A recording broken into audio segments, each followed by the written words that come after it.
Ever imagine China without its Great Wall or a standardized language? That's the world before Qin Shi Huang. It's true. Today, we're diving into the legacy of this emperor. Right. A figure shrouded in myth and often misunderstood. Yeah, definitely. Ugh. He's one of those figures in history Yeah, that inspires awe and fear absolutely. in equal measure. And luckily for us, we've got excerpts from his Wikipedia page, Okay. packed with historical details. Oh, cool. And even some conflicting interpretations. Interesting. So consider this your crash course on Qin Shi Huang. The man, the myth, the emperor. I like it. Where do you think we should start? Well, you can't tell the story of an emperor without going back to his beginnings, can you? Right. Even his birth is a point of historical debate. Right. Was he really the son of King Xuanzang? Or did his mother, That's a good question. Lady Zhao, Yeah. have a secret affair with a merchant named Lu Bue? Talk about a scandal in the making. It certainly raised eyebrows. Oh. Sima Qian, Yeah. a historian who wrote about Qin Shi Huang a century later, documented these rumors in the Records of the Grand Historian, Yeah. suggesting Lu Bue orchestrated the entire thing. Wow. He supposedly introduced his pregnant concubine to the king, Oh, wow. claiming the child as his own. A long con for a throne. And it makes you wonder about the rumors of an unusually long pregnancy surrounding his birth. Precisely. That detail, only mentioned in the Shiji, Yeah. makes some scholars believe it was a deliberate smear campaign. Okay. Remember, the Shiji was written during the Han Dynasty, Yeah. which came after the Qin? Right. It's possible they had a motive to discredit the previous dynasty. A little historical propaganda to solidify their own power. It's a common thread throughout history. Right. But regardless of his true parentage, Okay. Qin Shi Huang's early years were anything but stable. Yeah, okay. He faced multiple assassination attempts before even taking the throne. It's like Game of Thrones, but in ancient China. Right. And talk about a close call with Jing Ke. Oh, yeah. Sneaking a poisoned dagger into the king's court, Yeah. disguised as a gift that takes guts. A daring plan, to be sure. Yeah. But Jing Ke's nerves seemed to fail him at the crucial moment. Really? Perhaps overwhelmed by the situation, he hesitated giving the king a chance to defend himself. And this wasn't just a one-off, was it? These constant threats, Not at all. real or perceived, Yeah, must have had a huge impact on him. absolutely. They shaped him into a ruler who prized control and order above all else. Right. It's easy to see how these experiences fueled his ambition to unify China, Yeah. to create a system where such threats could be swiftly dealt with, So from a young age, he learns that power equals survival. in a way.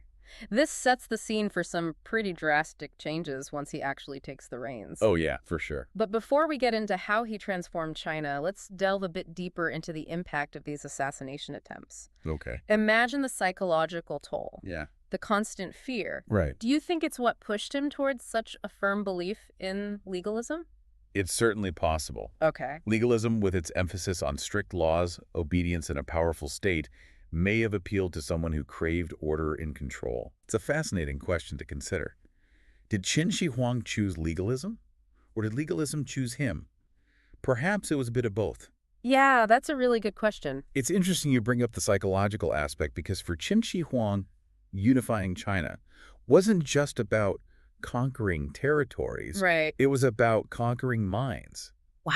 Legalism was his tool for doing exactly that. So it wasn't enough to just win on the battlefield. Right. He needed to reshape the very fabric of society. He had to. And he wasted no time getting started right. Not at all. He completely overhauled the existing systems. Absolutely. Yeah. Imagine the logistical nightmare of trying to rule a land where every state had its own currency, its own weights and measures, even its own writing system. Oh, wow. It was chaos. Qin Shi Huang recognized that true unity meant creating a common framework for everyone to operate within. Okay, so he channels his inner efficiency expert. What's the first thing he tackles? He starts by standardizing everything. Okay. We're talking weights, measures, Right. currency, you name it.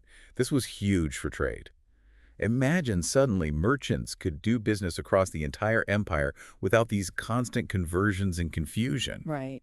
It was a stroke of genius that boosted the economy and tied the nation closer together. It's like switching from a jumble of incompatible apps to one streamlined operating system. Exactly. Everything starts running smoothly. And speaking of streamlined, let's not forget his reform of the written language. Oh. Before each state had its own script, Imagine the communication barriers. Right, yeah. By standardizing the written characters, Qin Shi Huang made it possible for information to flow seamlessly throughout the empire. Wow. This common language was instrumental in unifying the population and fostering a sense of shared identity. He was basically laying the groundwork for a cultural revolution. He was. And as if these reforms weren't enough, he goes on to build the Great Wall. I mean, talk about a statement. It's a testament to his ambition and his obsession with control. Yeah. On the surface, it was a defensive structure, a way to keep out invaders.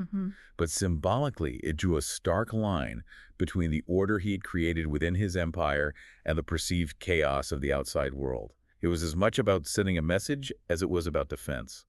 So he's creating order out of chaos, both literally and symbolically. He is. But not everyone was on board with this vision, were they? Not at all. Which leads us to one of the most controversial acts of his reign, the burning of books. It's certainly a dark chapter in his story, and one that's often misunderstood. Yeah. It wasn't just some act of cultural vandalism. It was a calculated move to silence opposing viewpoints, Okay. particularly those that promoted ideologies like Confucianism. And Confucianism was a threat to his power because... Confucianism, with its emphasis on morality, tradition, and respect for elders, was pretty much the antithesis of legalism. Right. It valued individual conscience and social harmony, which didn't sit well with Qin Shi Huang's vision of absolute obedience and state control. So by eliminating these texts, he's essentially trying to eliminate any alternative ways of thinking. He wants everyone on the same page, literally. Precisely. It was about controlling the narrative, ensuring that legalism was the dominant, unchallenged ideology. Of course, this had a chilling effect on intellectual discourse, but it also cemented his authority, at least in the short term. But even with his iron grip on power, there was one thing Qin Shi Huang couldn't control: his own mortality. It's true. And this, I think, is where things start to get really interesting. Right. We're talking about his obsession with immortality, right? Yeah. Tell me more about this quest for eternal life. What lengths did he go to? It's almost ironic, isn't it? This emperor who built walls to hold back armies and burned books to control ideas, spending his later years desperately seeking immortality. It really is. It speaks to the very human fear of death, a fear that even absolute power couldn't erase Qin Shi Huang. For all his might was still mortal, and he hated that. He poured resources into finding the mythical elixir of life, even dispatching expeditions to far-off lands based on the flimsiest rumors. Imagine being the explorer sent on a quest for a magic potion. Did anyone try to explain that immortality might not be logistically feasible? Well, there's a tale about him executing a group of alchemists. Apparently, they'd promised him the elixir was real, then claimed they couldn't make it because someone had stolen crucial ingredients. Whether that's true or not, it reflects his frustration and the lengths he was willing to go to for even a chance at more life. He sounds almost desperate by the end. But speaking of elaborate efforts, we can't forget his final resting place. The Terracotta Army wasn't just some vanity project, was it? Absolutely not. It was a statement, a projection of his power into the afterlife. Those thousands of meticulously crafted soldiers, each one unique, weren't just meant to guard his tomb. They were meant to showcase his might for eternity. Remember, he'd unified China, standardized the systems, built the Great Wall. He wanted to be remembered as the emperor who shaped a nation, and the Terracotta Army was part of ensuring that legacy lived on. It's like he's trying to control the narrative even after death. Remember me for this. But ironically, despite all his meticulous planning, his dynasty crumbled shortly after he died. A cautionary tale, perhaps. Qin Shi Huang achieved incredible feats during his reign, but he also sowed the seeds of discontent. His harsh rule, his suppression of dissent, and the sheer scale of his ambitions created resentment that ultimately led to the downfall of the Qin dynasty soon after his death. So even with all his power, he couldn't account for the human element, the fact that people crave stability, yes, but also fairness and freedom of thought. Precisely. It's a reminder that true strength lies not just in might, but in balance. Qin Shi Huang's story is a captivating mix of ambition, paranoia, and ultimately human frailty. He unified China, standardized its systems, built wonders like the Great Wall and the Terracotta Army, but he also resorted to brutal tactics and couldn't escape the fate that awaited us all. It leaves us with a lot to think about, doesn't it? What are your final thoughts on this complex figure? I think Qin Shi Huang's legacy serves as a powerful reminder that history is rarely black and white. He was a visionary leader who ushered in an era of unprecedented unity and progress for China, but he also ruled with an iron fist, suppressing dissent and leaving a trail of controversy in his wake. It's a legacy full of contradictions. And perhaps that's what makes him so fascinating, so endlessly debated by historians and enthusiasts alike. It's a reminder that even over 2,000 years later, the impact of his reign continues to resonate. Absolutely. And it begs the question, what would China look like today if he had chosen a different path? Or if he'd lived just a decade longer? History, as they say, is written by the victors, but it's up to us to look beyond the monuments and the myths and grapple with the complexities of figures like Qin Shi Huang. And that's what makes these deep dives so rewarding. We've just scratched the surface, but hopefully this gives you, the listener, a starting point to explore further, to delve into the sources and form your own conclusions about the first emperor of China. Until next time, keep questioning, keep exploring, and we'll see you in the next deep dive.